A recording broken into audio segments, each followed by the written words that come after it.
8. marts nav aiz kalniem. Tāpēc redz, kur ir skaistumiņš aizmugurē. Un visas dāmas droši brauciet uz Goldvilu 8. martā, tas ir sestdienā. Noteikti jūs tiksiet pie kāda no šī skaistumiņa. Noteikti pacienāsim ar kafiju, varbūt vēl būs kāds gardumiņš. Johoho! Cik redzīgi. Skaistums neaprakstāms. Mēs gatavojamies 8. martam. Pacienāsim ar puķiem un uzdāvināsim kafiju.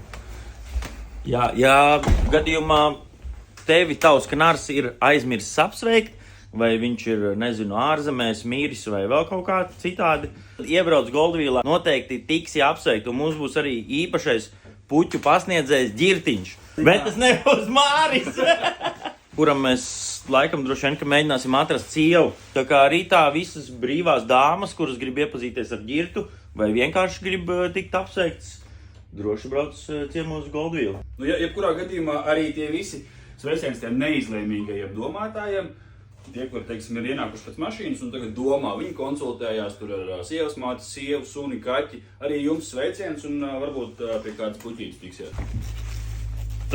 Šitais pušķītis ir tiem domātājiem.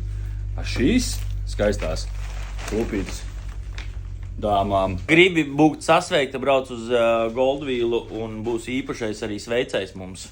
Sveicējs, tas ir, tas būs kaut kas īpašs un viņš būs cepurē, to varam pateikt priekšā šobrīd.